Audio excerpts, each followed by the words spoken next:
Greetings everyone, this is David and today's video is going to be a look at Matthew 23:9 in which Christ says, "Call no man your father."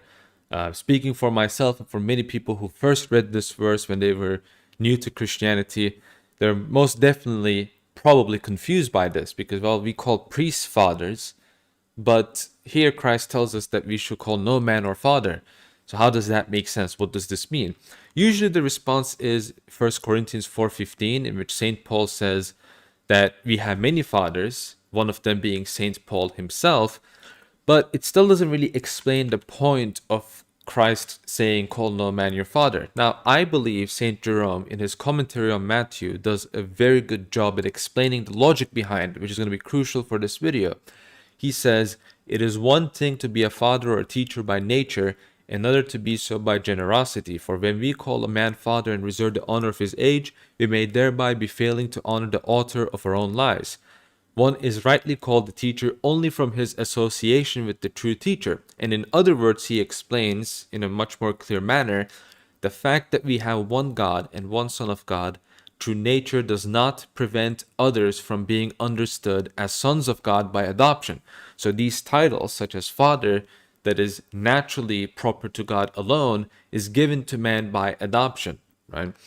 And this principle applies to many other things. And I will say that the reason why this principle applies to man is because man is made in the image of God. So this is more than sufficient for this verse itself, and we can kind of end the video here. But what I want to do next is explain through this principle and logic how this further applied to certain apostolic offices such as bishopric and priesthood by the early Christians themselves, such as St. Ignatius of Antioch, which speaks of a likeness between bishop, the office of bishopric, and God. He says, "Do all things in godly concord," and this is in his epistle to Magnesians, "the bishop presiding after the likeness of God, and the presbyters after that is the priests, after the likeness of the council of the apostles, with the deacons who are most dear to me, having been entrusted with the diaconate of Jesus Christ."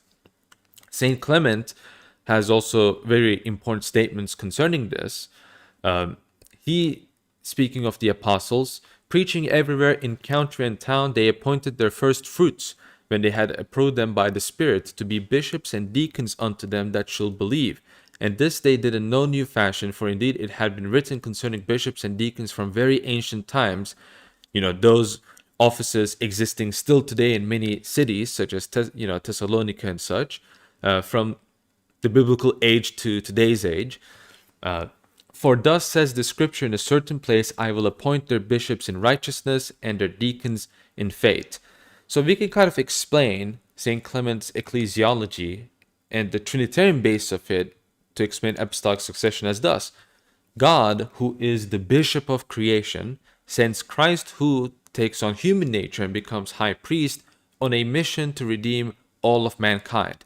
And then Christ fulfills this redemptive mission by the crucifixion.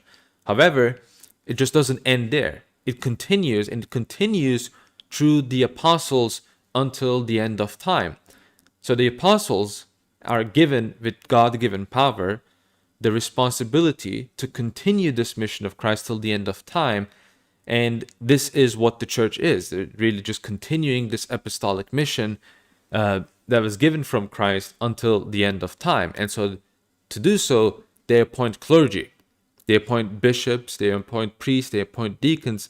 Not only are they apostolic offices, really fundamentally speaking, the origin of these offices is based on the Trinity itself. And this logic, as St. Jerome explains, is the cornerstone of apostolic succession in the early church. And that will pretty much be it for this video. So thank you for watching. If you liked it, make sure to click like, subscribe if you haven't. And thank you to all of my Patreon financiers: Quinn, Michael, Sean, Tim, Brian with a Y, Brian with an I, Marco, Diet Soul Light, Allison, Eddie, Fod, Justin, Node, Maximus, Mitch, Steven, Vlad, Kerry, Ignatius, Mike, Jack, Nectaris, Flood Basement, Dave, Seraphim, and Norbert. Thank you all for your support. Thank you all for watching this video. And again, make sure to share it to your friends if they have a question regarding this.